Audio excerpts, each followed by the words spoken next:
também membro da comissão relatora do Código de Processo Civil do Peru, é membro da comissão reformadora do Código dos Meninos e Adolescentes do Peru, professor da Universidade Nacional Maior de São Marcos, da Universidade Católica, da Universidade de Lima, e é secretário do Instituto Pan-Americano de Direito Processual. Com a palavra, o Dr. Raul Canelo, para nos brindar com a sua palestra. Quiero agradecer a los organizadores, a todos ustedes, por esta honrosa invitación. Tengo la sospecha que aquellos que han buscado a ese juez hacedor de verdad, a ese juez que quiere rehacer la historia y llegar a la verdad de los hechos, a ese juez buscador de verdad, les interesa mucho el tema de los recursos. Traigo a la memoria un caso que se inicia con la conquista del Perú en la ciudad de Cusco y que duró cerca de 400 años de litigio, a punta de impugnaciones tras impugnaciones. Y claro, el conjunto de actividades anómalas, patológicas en el proceso nos lleva justamente a analizar qué está pasando con el tema de los recursos. Y vamos a hablar ahora básicamente de dos recursos, el de apelación y uno que nosotros denominamos casación. El recurso de apelación sabemos que es el más importante, es el más antiguo, es el más natural, el que surge casi espontáneamente, fluye en la naturaleza del ser humano, siempre reclamamos, muchas veces no estamos conformes, normalmente en el proceso si pierdo no voy a estar contento, y si gana otro equipo de fútbol que no es mi equipo, igual voy a reclamar, nunca estamos conformes con el árbitro y cosas por el estilo. Es decir, está en la naturaleza humana el reclamo, el reclamor, el hecho de no estar conforme necesariamente con algo. Entonces, muchos normalmente creemos que nos vamos a conformar con una decisión, pero creo que el espíritu humano está muchas veces en no estar conforme. Es decir, si bien es cierto, hay una necesidad de justicia al reclamar, porque hemos considerado que hay una arbitrariedad o un abuso, pero también hay que recordar que hay una cierta situación de anomalía, de egoísmo, que muchas veces la gente no está conforme simplemente porque entra en la sin razón. Por ello es que el recurso está a la mano, es un derecho y normalmente lo debe resolver un tercero imparcial que es el juez. Este recurso, esta apelación necesaria, no ha sufrido mayores transformaciones en el tiempo, pero sí se ha incrementado. La cantidad de recursos, de impugnaciones que tenemos en nuestros ordenamientos latinoamericanos son muchísimos. Yo simplemente quiero referirme al caso peruano, que puede replicarse en otros modelos en un esquema muy sencillo. Hablemos de un proceso ejecutivo, una simple ejecución de una letra de cambio. ¿Qué pasa allí? Bueno, inicio esto en la vía ejecutiva, si no estoy conforme, apelo ante un tribunal superior, corte superior, la llamamos nosotros, y luego cabe la posibilidad de un recurso extraordinario, casación. Ahí parece haberse agotado el tema, pero no. También cabe la posibilidad de iniciar otro proceso posterior llamado nulidad de la cosa juzgada, que puede ser por fraude, dolo, error o cualquier otra situación, lo cual también me lleva a una apelación a un tribunal superior y eventualmente a otra casación. Pero no solamente eso, sino que además nuestro sistema, que es muy bueno, porque tiene todo, tenemos el amparo. No contento con ello, puedo hacer una demanda de amparo de orden constitucional y tengo la posibilidad de ir a un tribunal superior y luego, ya no en casación, sino a una fórmula que establece nuestra Constitución llamada Tribunal Constitucional. Porque tenemos Corte Suprema y Tribunal Constitucional, porque nos gusta bastante el conjunto de instituciones y las recogemos todas. Esto siguiendo un modelo español que recogió en la Constitución del 78 este tribunal. Entonces, el amparo nuestro va a un tribunal constitucional, pero no contentos con ellos, podemos ir a una corte muy importante que se llama San José de Costa Rica. Es decir, una simple letra de cambio podría originar un sinnúmero de circunstancias que me podrían llevar a un sinnúmero de instancias y situaciones. ¿Esto es correcto? Nos preguntamos. Al comienzo nos parecía tan normal, pero luego nos dimos cuenta que esto no puede ser tan normal. Habría que hacer algo para limitar estas circunstancias. Así nos dimos cuenta que con esta puerta abierta, la posibilidad del mal litigante de simplemente apelar a cumplir los requisitos y seguir, y que nunca se ejecute un fallo, son realmente infinitas.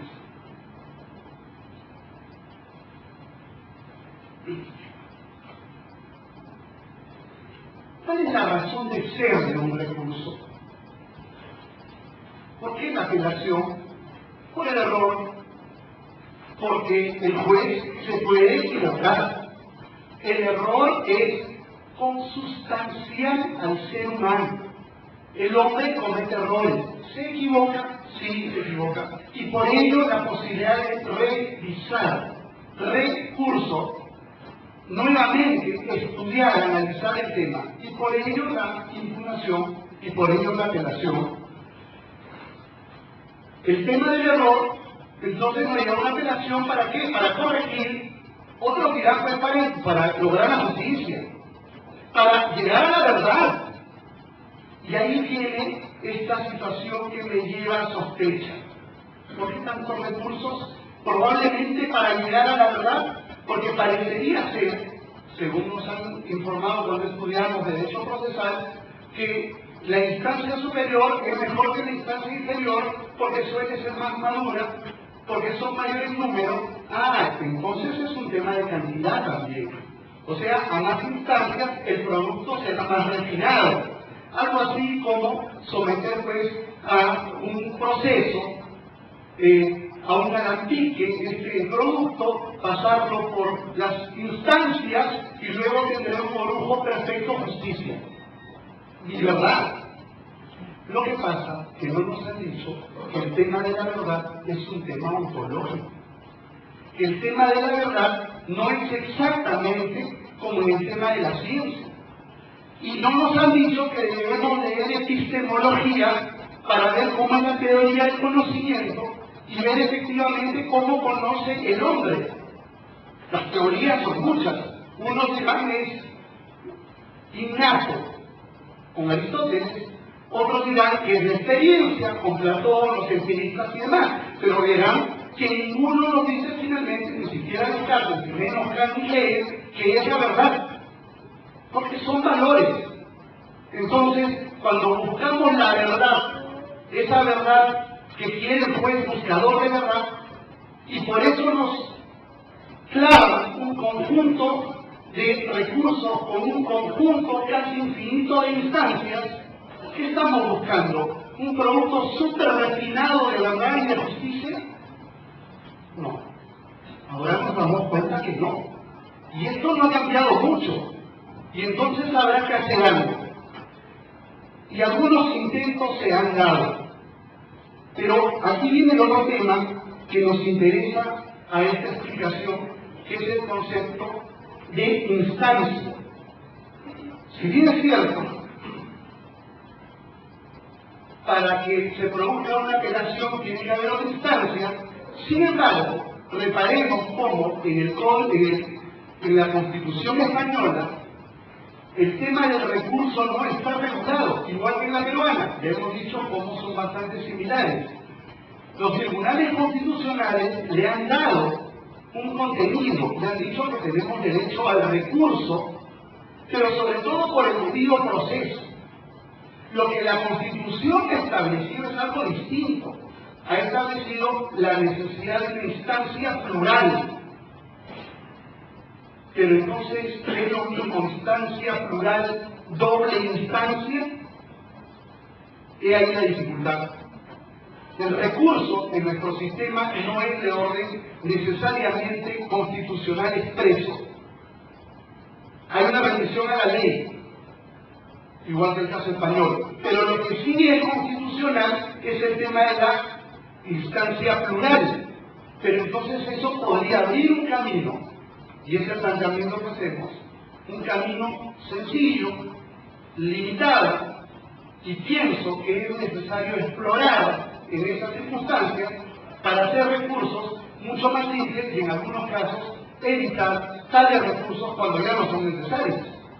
Por ejemplo, en la ejecución de un título valor, por ejemplo, en un vencimiento de contrato o en situaciones análogas donde ya no es necesario, por ser monitorio o por lo que fuere, una discusión larga cuando el asunto está realmente definido y la apelación lo único que haría sería una dilatación simplemente exagerada. Pero a cambio de eso, se ha pensado que en algunos sistemas, y ya conversamos con el profesor Adolfo Alvarado, como había un proyecto antiguo que nunca fue viable, de Arasi, Camínquer y de Eisner, en Argentina, y ojo, ya el viejo Alsina también hablaba, sembraba una duda respecto a los recursos y la apelación en instancia, y él decía, dejaba abierta la posibilidad de esta instancia única, pero evidentemente habría que pensar en un sistema de pluralidad. Si bien es cierto, algunos van a decir, pero ¿cómo queda con el doble conforme del tribunal de la Corte del Pacto de San José? Sin embargo, en nuestra Constitución ese tema no sería mayor problema. En otras palabras, no todo acto que implique error necesariamente debe ser sometido en estándar a doble instancia. La garantía podría ser una instancia plural, repito, en determinados procesos muy puntuales, muy singulares. Los médicos, con sus protocolos, cuando nos atienden y nos revisan y dicen que tiene un simple resfriado, nos dan una pastilla. Pero si nos ven con ciertas características anómalas, nos piden un análisis, luego otro análisis, una serie de pruebas, y recién ahí dan una decisión. O sea, los médicos están actuando en términos prácticos de acuerdo a sus protocolos científicos. Nosotros aplicamos una regla estándar a todos, así sea resfrío o así sea cáncer. Siempre lo mismo, apelación, tribunales y todo. ¿Por qué no utilizamos lo que utiliza la ciencia médica con criterio de razón, esas mismas razones de simplicidad, para nosotros también idear un sistema mejor de recursos? Algo de eso estuve escuchando en la conferencia anterior, y sería bueno que el Instituto estudie también, a través de sus mismos miembros, esas nuevas posibilidades, explorar esta necesidad de cambio, porque las realidades son esas. Yo soy litigante, cada vez que gano un proceso, la parte contraria pega, si es que no dan una nulidad, con lo cual regreso a primera instancia, y esto es como el mito del Sísifo, que estoy condenado a rodar una piedra, cada vez que llego a la cima, esta regresa a la base, y eso no puede ser. Habría que hacer un intento inteligente de mejorar el tema de los recursos. Y el otro recurso que me interesa mencionar es el de la casación. Este recurso, para mí es discutible, se incorpora más o menos en términos modernos al Perú y, claro, su origen, algunos dicen que está en la querella Nulitatis del derecho romano, otros van a decir que, bueno, su origen es francés, y muy bien, y tiene un carácter político, y otros dirán, no, esto tiene un arraigante, un origen propio, por ejemplo, en el caso de España, con un nacimiento típicamente jurisdiccional, lo cual es correcto porque en España fue así. Lo cierto es que históricamente, ya en 1812, hay un reglamento provisional y luego en 1835 el Superior Tribunal de Indias y España ya había utilizado la palabra casación para un recurso más o menos de esta naturaleza. En el Perú, nosotros en realidad seguíamos una rica tradición jurídica española, y creo que buena, que había establecido un denominado recurso de nulidad ante la Corte Suprema. Y este recurso, en realidad, no hacía pues caso al reendillo y cosas por el estilo, pero lo único que hacía era demorar las cosas. Era un recurso mucho más simple. Sin embargo, en el año 93 incorporamos en el código una casación un poco más a la francesa, con lo cual ya tenemos pues una serie de complicaciones. Y la justificación para incorporar la casación simplemente fue para cumplir con la debida aplicación del derecho material, de la interpretación y aplicación del derecho material, y para la unificación de la jurisprudencia nacional. Yo les quiero decir que en un país este segundo objetivo, unificación de la jurisprudencia nacional, desde el año 93 a la fecha, solo ha generado una o tal vez dos decisiones de este carácter. Es decir, lo de la jurisprudencia nacional fue un cuento, no hay tal. Y en cuanto a la interpretación, a debida aplicación e interpretación del derecho material, pues eso es relativo porque cada vez se puede utilizar una serie de mecanismos para más bien no interpretar adecuadamente ni aplicar este derecho adecuadamente. Se estableció un régimen de causales recientemente modificado, una serie de requisitos en esta institución, pero al final resulta siempre una carga. Y lo mismo dirán los franceses, lo mismo dicen los italianos y lo mismo dicen los españoles, que en el año 2000 también hicieron un cambio legislativo y que creo nadie está contento con su casación. Por eso, algunos dicen, bueno, en el tema de la casación, ¿qué es lo que hay que hacer? Incrementar la cuantía para que los tribunales no se llenen de causas. Bueno, eso no es una solución justa. Multas, sí, claro, porque al que propone un recurso de modo arbitrario y para demorar, hay que multarlo. Bueno, eso no inhibe, la multa es posterior. Una vez que presentaron el recurso, está en funcionamiento el aparato judicial. Otros dirán, no, es cercioral, que el tribunal escoja determinadas causas importantes y el resto las deseche. ¿Y por qué la mía no y la del señor sí? Porque al señor le parece importante la ley y no la suya. Bueno, tampoco me gusta esa solución. Voy a una acción de amparo al Tribunal Constitucional entonces. Entonces, habrá que incrementar el número de magistrados, con la cual la Corte Suprema crecerá indefinidamente. Y luego, algunos dirán que se elimine el efecto suspensivo. Es decir, si alguien interpone un recurso de casación, no interesa que se ejecute igual la sentencia, después se verá. Situación también complicada, Lo cierto es que yo no he escuchado a ningún solo jurista. Estuvimos en Barcelona el año pasado con algunos profesores de España, con Francisco Ramos y algunos otros de su entorno, y todos estaban molestos con su casación. ¿Acaso en nuestro sistema, por lo menos que tenemos Tribunal Constitucional y donde el control se hace concentradamente a través del Tribunal Constitucional, para qué entonces tenemos un órgano dedicado exclusivamente a un recurso? Porque aquí, en este órgano que se llama Tribunal de Casación, convierte y existe exclusivamente para ese recurso. ¿Para qué tenemos todo ese aparato burocrático? ¿No sería mejor en ese sistema, por ejemplo, eliminar este Tribunal de Casación, eliminar la casación? ¿Acaso el producto justicia es mejor porque hay una Corte de Casación? No. Más aún cuando, repito, tenemos un sustituto que se llama Tribunal Constitucional. Entonces, esto que acabo de decir simplemente es para dar muestra de la necesidad que tenemos de seguir explorando una serie de cambios, de posibilidades. Y yo creo que el instituto, nuestro instituto, seriamente puede hacer un conjunto de investigaciones y trabajos a nivel latinoamericano para proponer algunos cambios importantes en la legislación de nuestro país. Muchas gracias.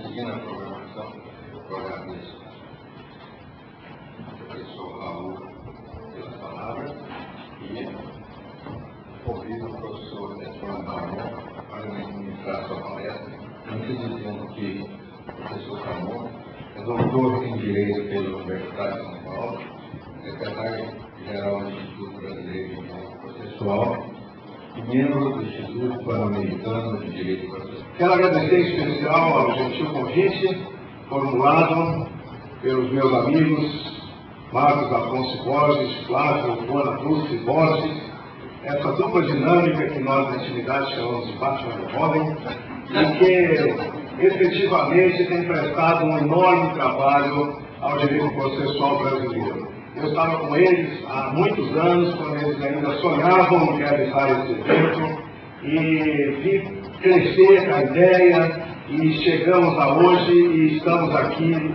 vendo a realidade da vitória que nós todos devemos ao esforço dessas duas magníficas pessoas.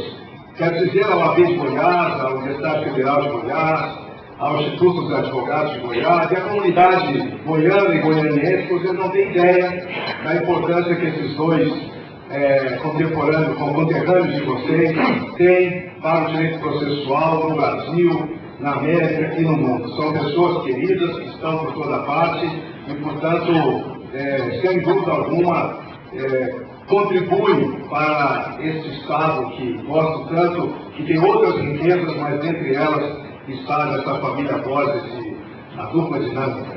Então, meus cumprimentos a vocês, amigos, e efetivamente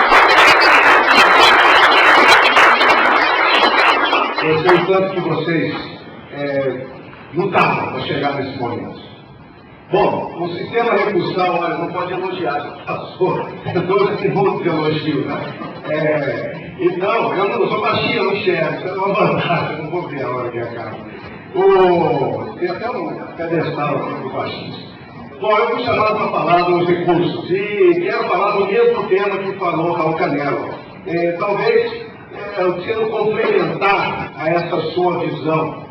E me surpreendeu, não conhecia os temas que os outros iriam falar. Quando assisti o primeiro período, eu disse, bom, estamos falando de coisas diferentes da abordagem que quero fazer, mas Raul agora já me adiantou bastante. Na verdade, eu também queria falar sobre o sistema recursal. Todos nós aqui sabemos o que é sistema recursal. E todos nós ainda sabemos qual é o sistema recursal.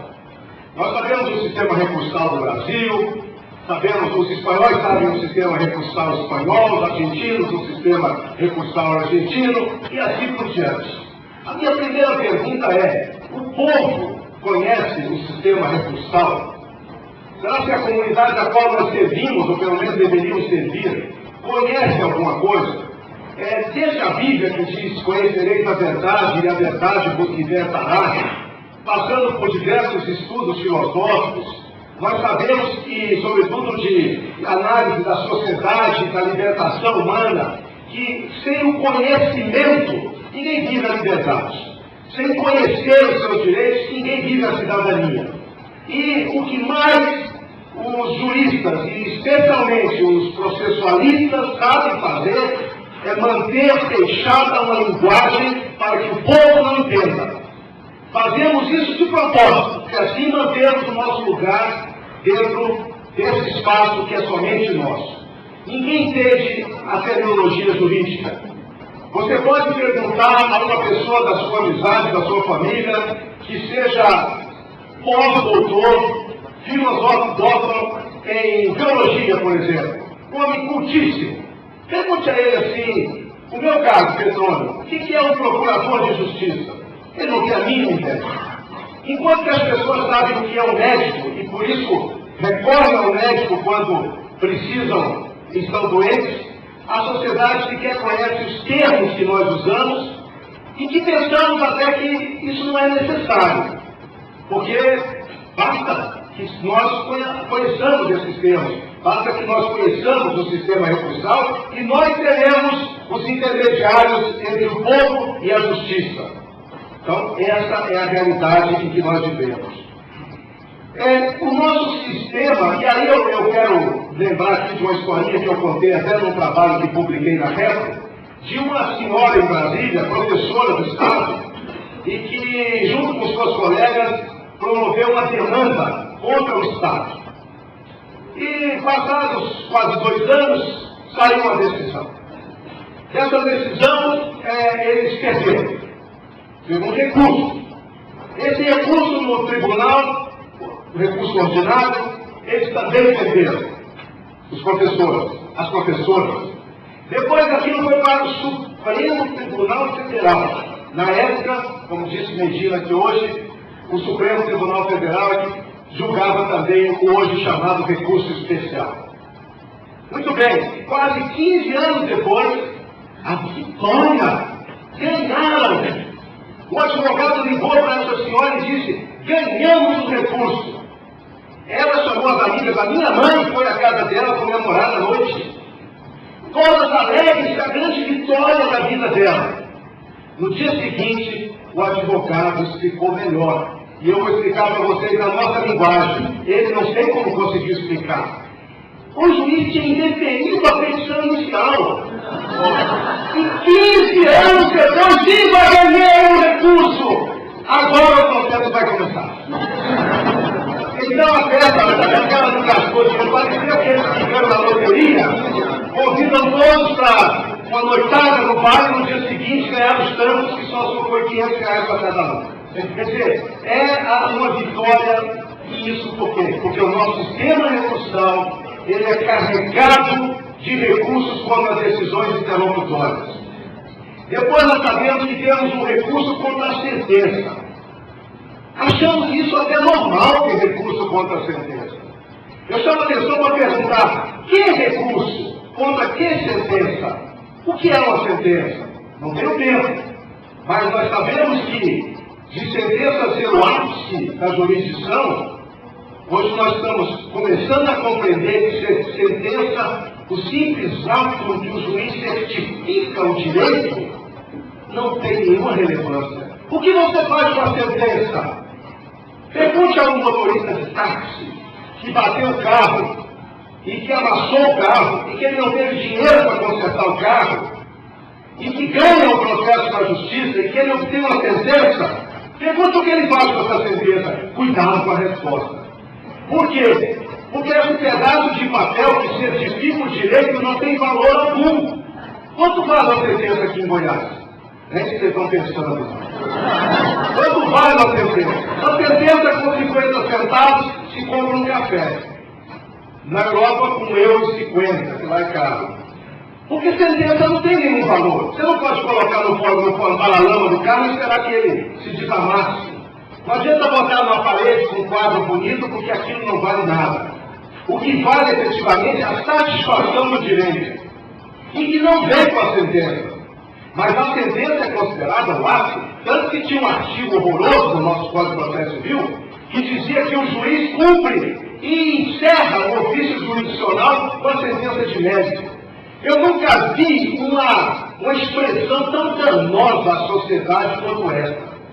Que cumpre coisa nenhuma. Alguém aqui deu ao juiz, otorgou ao juiz essa responsabilidade de produzir sentença de mérito. Nós otorgamos ao juiz uma responsabilidade. O juiz pensa que nós otorgamos a ele poder, mas nós otorgamos a ele responsabilidade. E otorgamos responsabilidade para ele dar satisfação ao direito. E não para produzir sentença, mas sim a satisfação. Se a sentença em si satisfaz, ótimo. Se ela não satisfaz, que o processo continue para que possa haver a satisfação. E aí temos um recurso maior, que é a tal da apelação, em que vem de uma sentença. E temos aí uma terceira característica. É a unitariedade do direito. Eu estava na Espanha, em Barcelona, e competiam um delito de falar sobre a política espanhola em público para o Congresso de Direito Processual. Eu disse, eu não entendo como vocês espanhóis têm uma Corte de Cassação, um Superior Tribunal e ainda uma Corte Constitucional. Mas não é aqui que se fala tanto em separar. Eu não estou na comunidade autônoma de Valência, eu não estou na Catalunha, que proclama tanto a sua independência. Por que se conserva o poder central e que nós não podemos decidir aqui mesmo nos nossos conflitos? Então nós temos aí um outro sério problema do recurso. Decisões interlocutórias, já falei da certeza, agora dessa coisa que existe desde que nós nascemos, mas nós não sabemos por que elas existem, que é a centralização. Agora há pouco, Raul disse um pouco sobre a história da cassação. Por que existe hoje, no século XXI, terceiro milênio, essa centralização? Será que efetivamente, é o que disse Raul aqui, porque nós só temos 20 minutos, que efetivamente o juiz de primeiro grau erra? Eu fico pensando, Raul, que talvez não seja isso. Por que erra? O recurso existe por causa do erro? Ou o recurso existe para dar segurança? Porque errar pode ser que quem erre seja a corte recursal. Nós falamos em juízes mais experientes. Será? Aí você pede ao Instituto que estude. Eu mesmo que eu vou fazer hoje. Só para mim fazer uma proposta metodológica. Que nós não passamos, não sejamos mais autistas. Eu não sei como é essa expressão em espanhol. O autista. Aquela coisa de estar para ser. É autista mesmo. Nós somos extremamente autistas. Nós não nos comunicamos com o mundo, seja para conhecer a sociedade, seja para conhecer os juízes. E eu disse a Bom Monteiro que eu falaria de um trabalho dele, quando ele comenta sobre os juízes e o poder do juiz em relação à prova, ele fala muito do fascismo, do nazismo, e nós aqui no Brasil, numa proporção, graças a Deus, bem menor, vivemos também as nossas ditaduras. Mas nós não conhecemos os juízes de hoje. Eu não conheço os juízes da Itália de hoje, eu não conheço os juízes da Alemanha de hoje, onde foram vivenciadas essas experiências. E nós temos que nos socorrer dos verdadeiros estudos científicos que nos revelam quem é o juiz em cada país. Porque eu não posso dizer simplesmente, generalizadamente no Congresso Internacional, que eu tenho juízes iguais no mundo inteiro.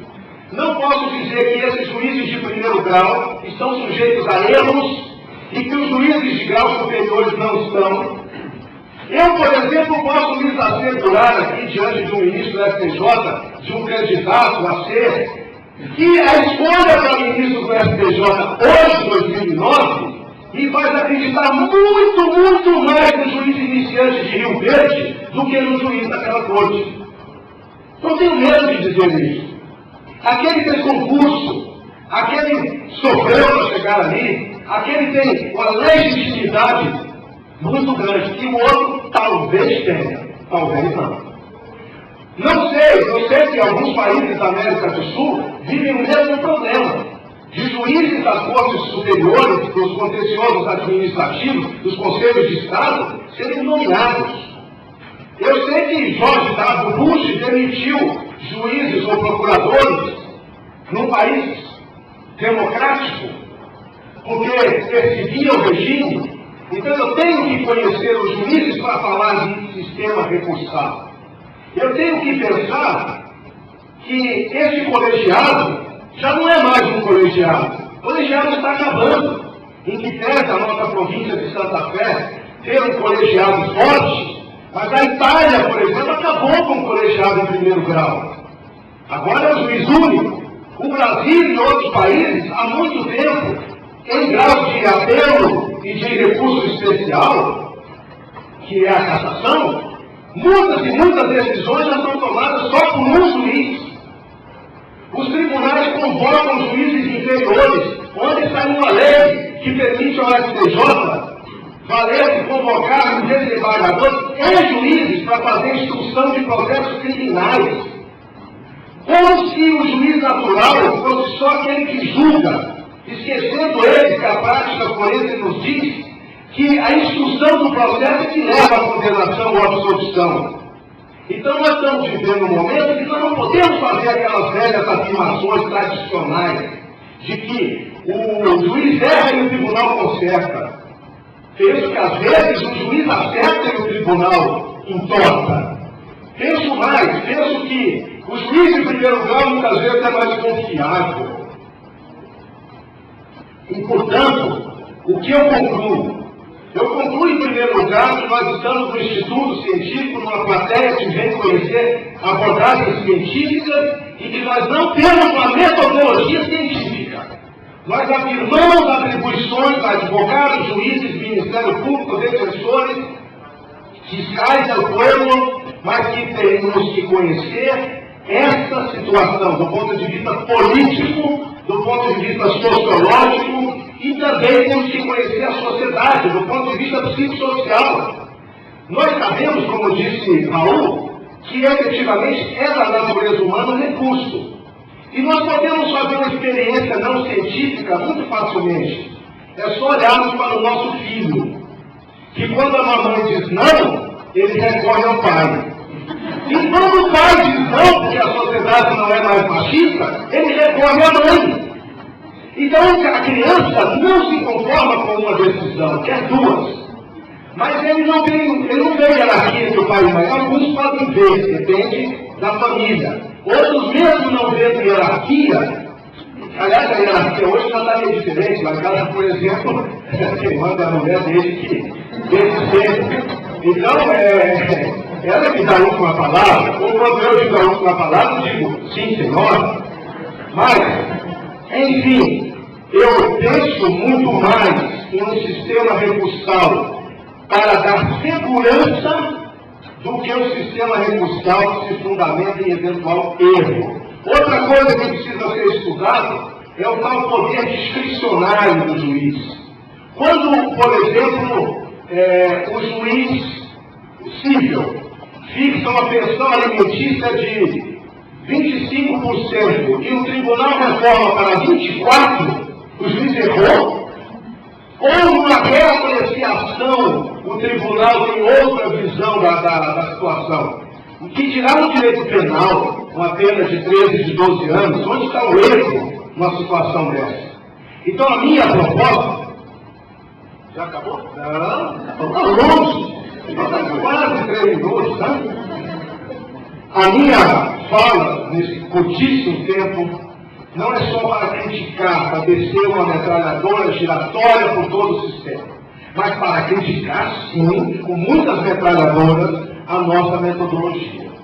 Nós estamos vivendo que os livros de hoje estão afirmando as mesmas coisas que afirmaram os pais do processo no início do século XX, os avós do processo em meados do século XIX. Nosso orgulho é que a nossa tese é comprovada pelo direito romano. Olha, eu estou tão certo que assim se fazia em Roma.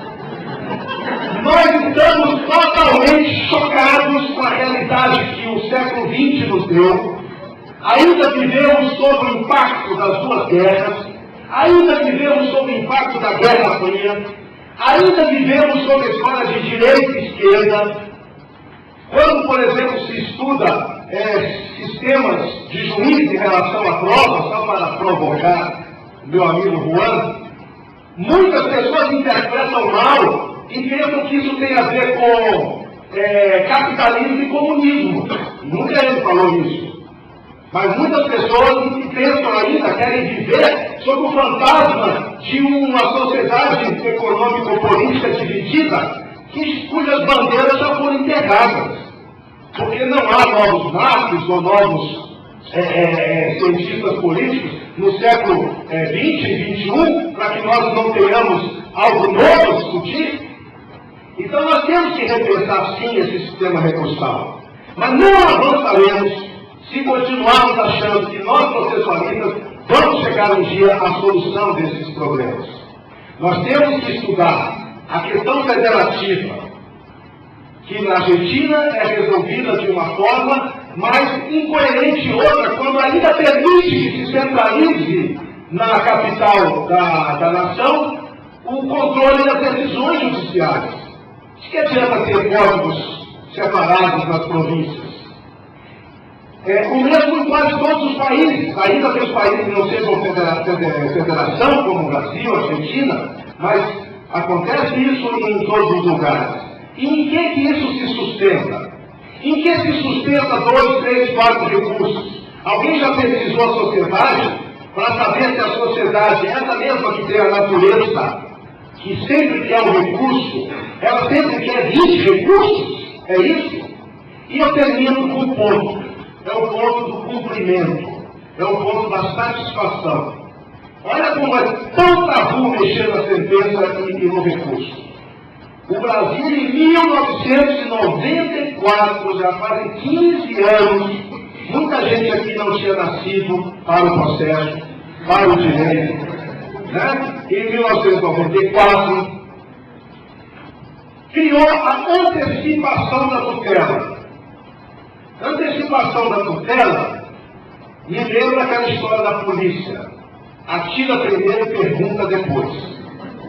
A antecipação da tutela é isso. É dar o bem da vida, você está litigando sobre o caso de atualização. Então eu entrego o bem da vida para um ou para outro e depois do processo. É isso que é a antecipação da tutela? Concedo o bem da vida antes do processo, porque o processo mal começou, porque foi pedido na petição inicial, ou às vezes ele nem começou, quando é pedido antes do processo principal. Agora, quando eu tenho uma sentença, ninguém deixa cumprir a sentença de imediato. Todos querem que primeiro transite em julgado, para depois executar. Meus colegas, como Medina, que estava aqui hoje, e os Wanders, que estarão amanhã, ainda dizem que tem que ter uma nova intimação do devedor pessoal, para que ele tenha mais uma chance. Mas lá na antecipação de tutela, que concedeu o bem da vida, sem sequer ter havido o processo, sem sequer ter havido a instrução, ali ninguém discutiu que a execução, entre aspas, é imediata. Então, esse é outro ponto. Quando recorrer um recurso, depois da satisfação, que seria com a execução provisória, que é provisória e definitiva, de acordo com o novo Código desde 2002, agora o artigo 588, agora o artigo 475, alguma letrinha daquelas lá, ou nós temos que manter o sistema como o tradicional sistema da coisa julgada, que primeiro ficamos anos para conhecer a vontade concreta da lei, para que depois possa ser otorgado o bem da vida a quem efetivamente tem direito. Então, meus amigos, temos que fazer essa reflexão, mas temos, sobretudo, que entender que nós não temos as respostas. Ou nós buscamos nas nossas universidades, mais do que o apoio, a coparticipação dos outros cientistas. Uma dessas ciências é que ouve a sociedade, que nós não sabemos ouvi-la, não fomos treinados para isso, para fazer pesquisas e interpretá-las, mas outros cientistas também, não só esses, ou nós nunca vamos ter solução para os problemas processuais. Vamos fazer isso? Boa tarde.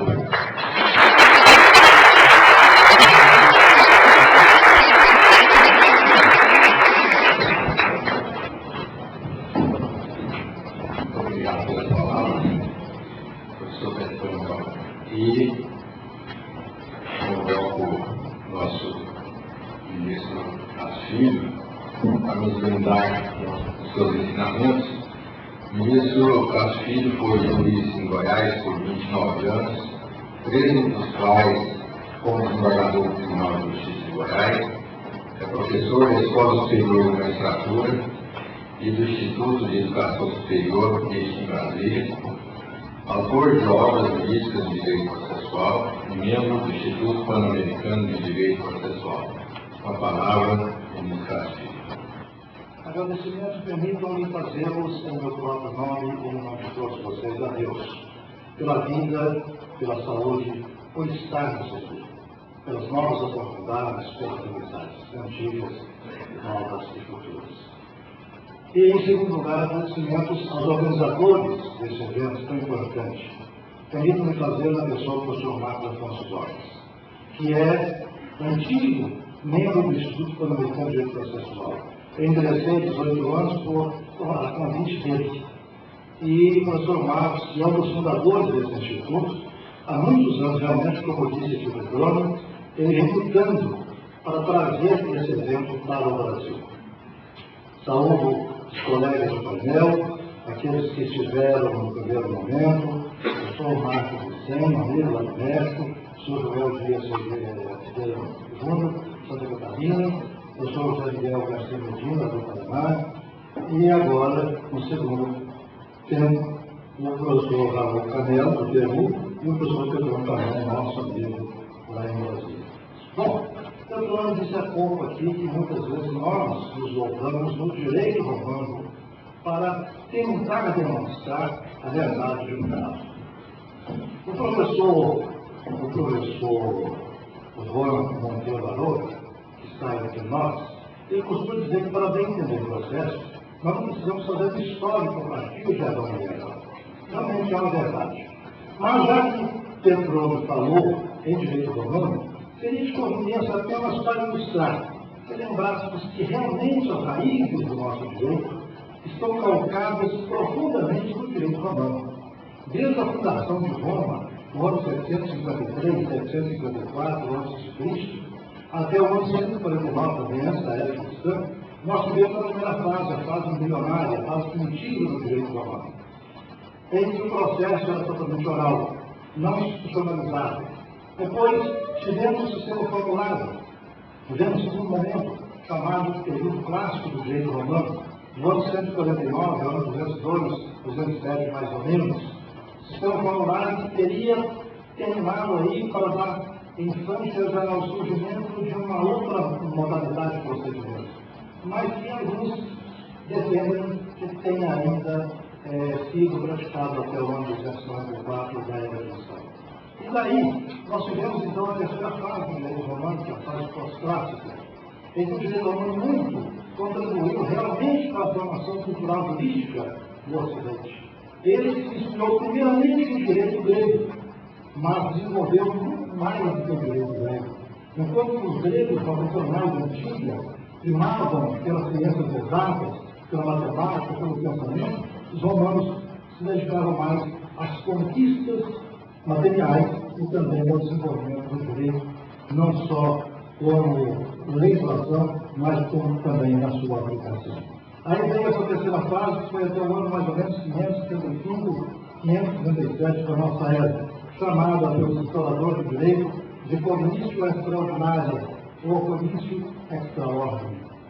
Foi exatamente nessa terceira fase do direito romano, do europeu, professor Petrônio, que surgiu o nosso primeiro recurso, a apelação. A apelação, que é um recurso hoje utilizado praticamente em todos os países do Ocidente, surgiu, portanto, nessa terceira fase pós-clássica do direito romano.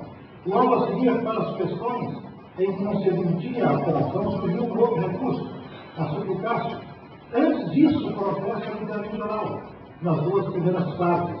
Não havia recurso, havia apenas um título de caminho chamado provocácio, mas recurso propriamente não existia.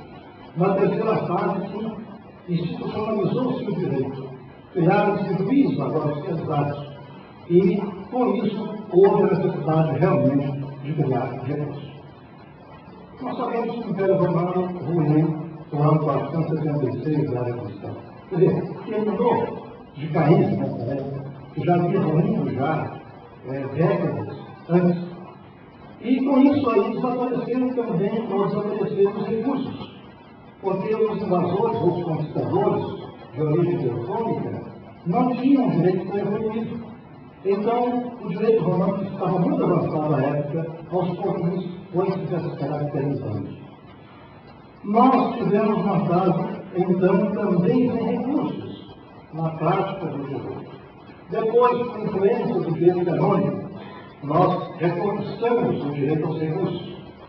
E esse direito aos recursos veio se fortalecer com a Revolução Francesa, ali consagrando-se o princípio do duplo grau de jurisdição.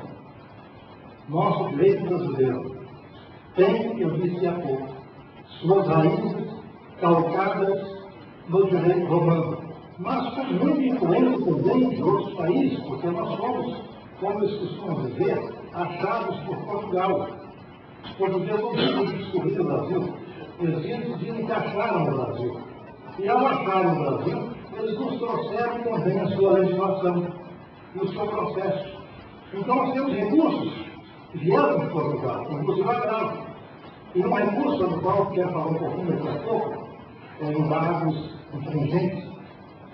Bom, ao longo da história do direito processual, nós passamos por fases. Há uma fase chamada imanentista, em que o processo não existia como ciência jurídica. Pelo menos não era apêndice do direito material.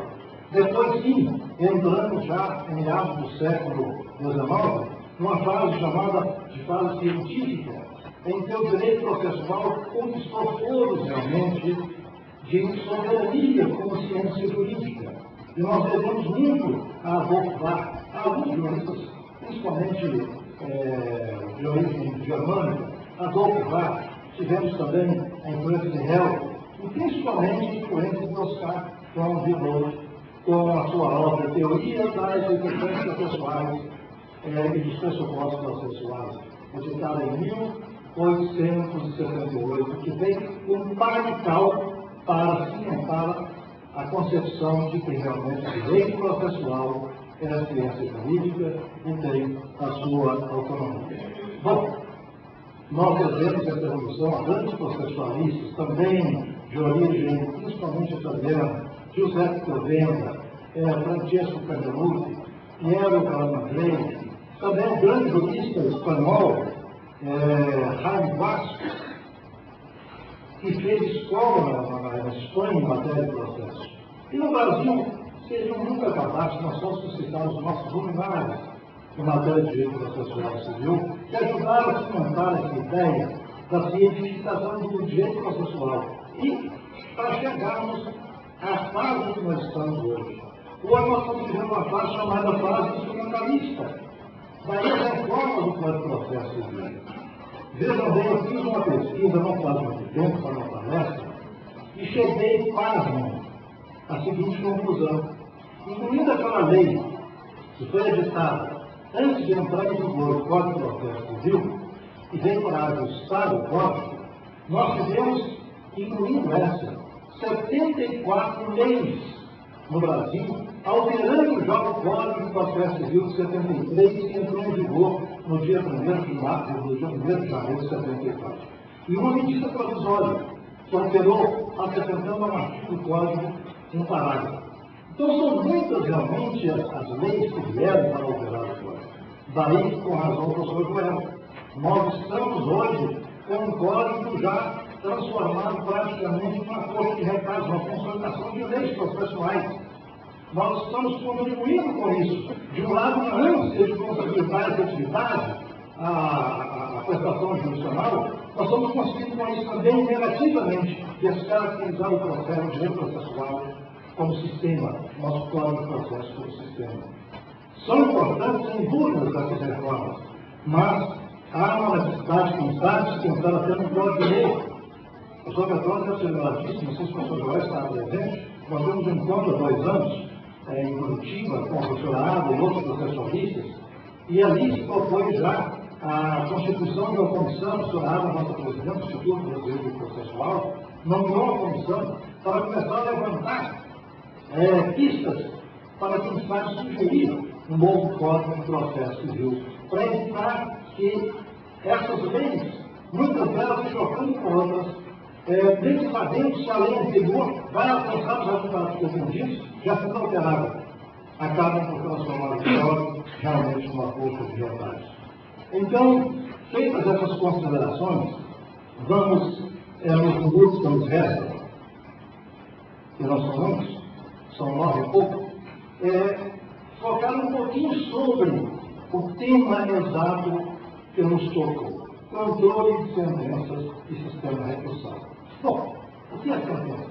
Nós vamos aqui trazer conceituações sobre sentença. Todos nós entendemos o que é uma sentença. Sei eu falo para jovens acadêmicos, para jovens que estão fazendo pós-graduação e para jovens advogados. Todos nós sabemos o que é uma sentença. Não nos preocupemos muito com essa definição, com essa conceituação pelo Código, no artigo 162, parágrafo 1º, não. Não é uma conceituação boa.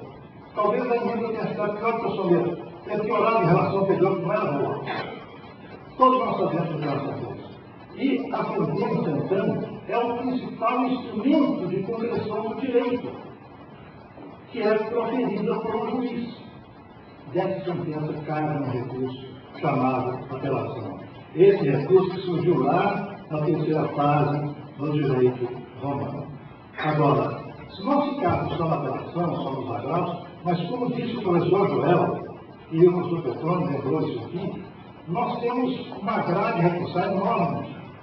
É estonteante, o professor Joel elencou aqui, parece que 21 recursos.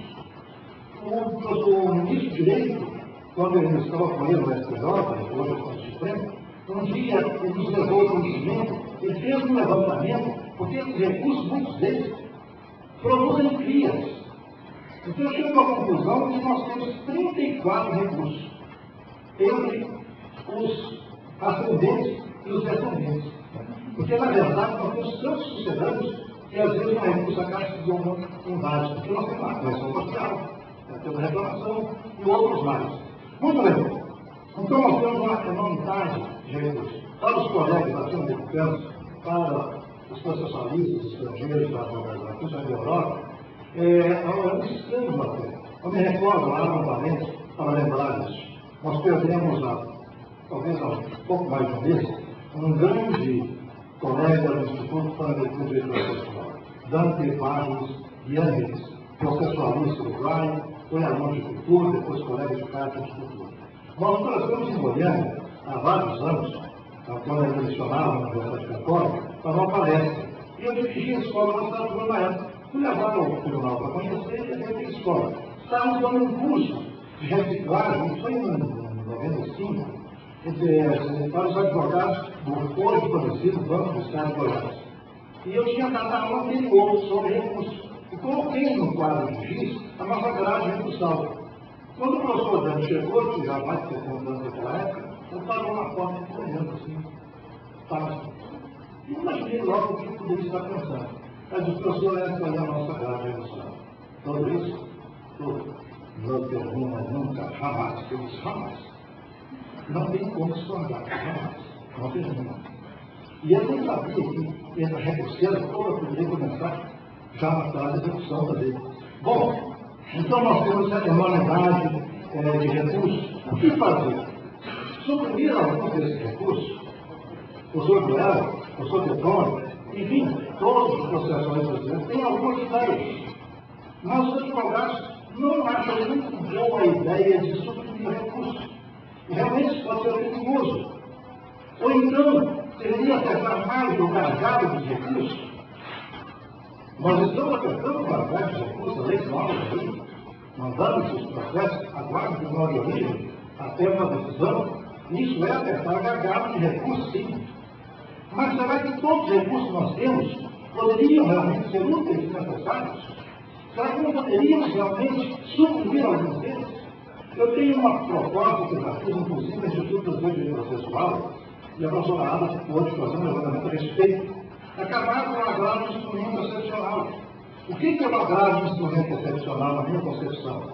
É o agravo de instrumento que se interpõe de decisões de presidentes ou de autoridades de tribunais de segundo grau, negando a subida de um recurso especial ou de um recurso extraordinário.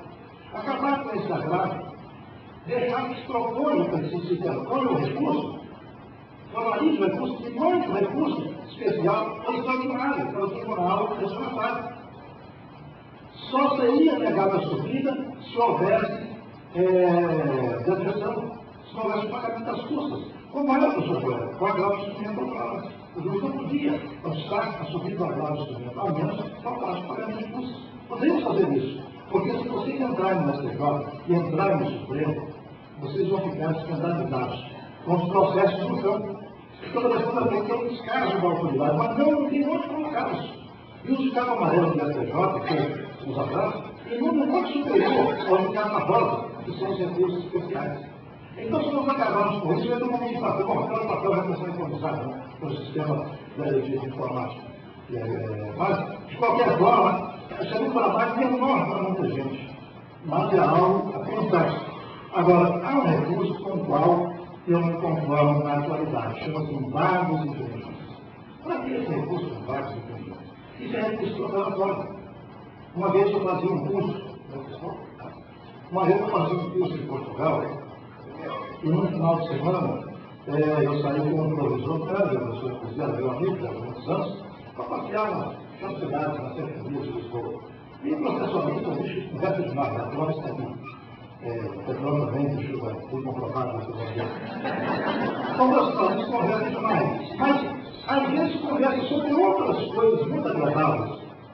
Mas, geralmente, fala sobre o processo. E nessa conversa sobre o processo, seguinte, professor, eu não vi no código de vocês aqui, dois recursos nós levamos para o Brasil há muitos anos. São de origem lusitana, embargos inteligentes e embargos de declaração. Aí eu perguntei o que consiste. Aí eu disse que consistia em embargo de declaração.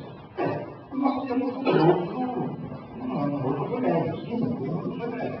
Uma mesma dizer, agora para não existe. E outro, embargos inteligentes. Em que consiste em embargos inteligentes?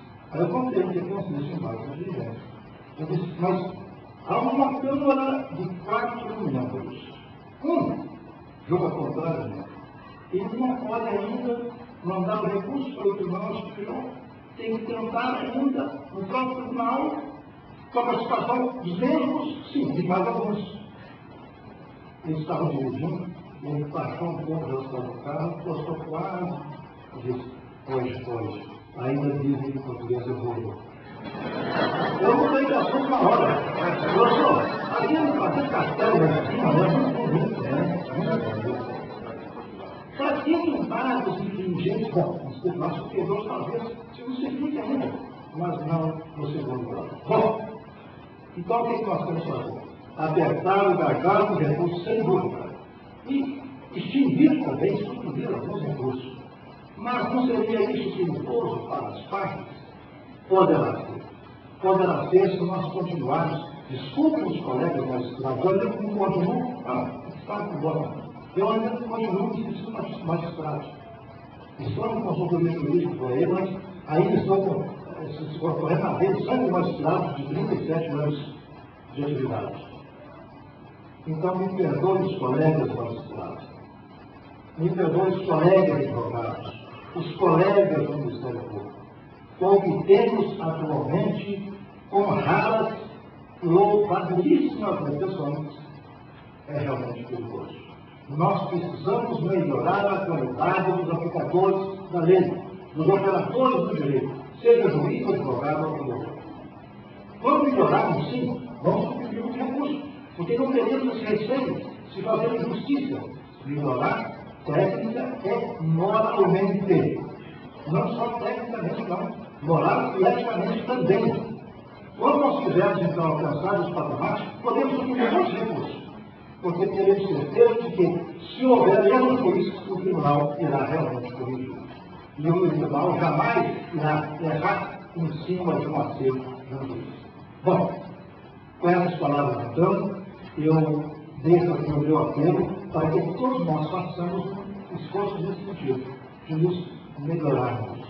Porque se o fizermos, como diria o pensador francês, o parece até que louvamos sendo Deus, se nós fizermos, estaremos contribuindo para consertar o mundo. E só será possível reformar o mundo com a reforma do homem. E essa reforma deve partir de cada um de nós. Muito obrigado.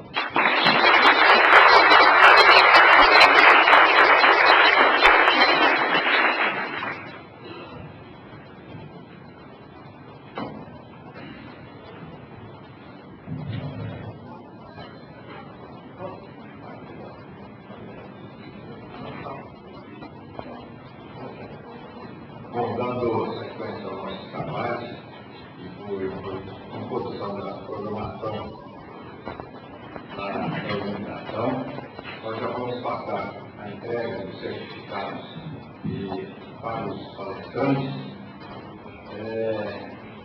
Agradecendo em nome da Ordem dos Advogados do Brasil e da coordenação do evento, as palestras de Vossa Excelência, mestre Oliveira Castilho,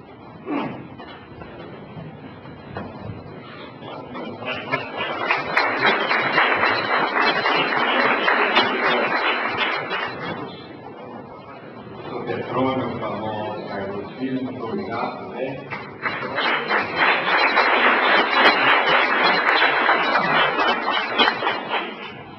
E o doutor Raul Canela, muito obrigado pela contribuição.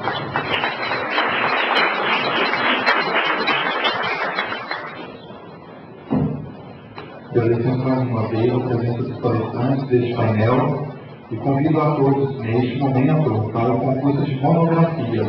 Vou convidar o Dr. Hugo Munhoz para coordenar esse trabalho.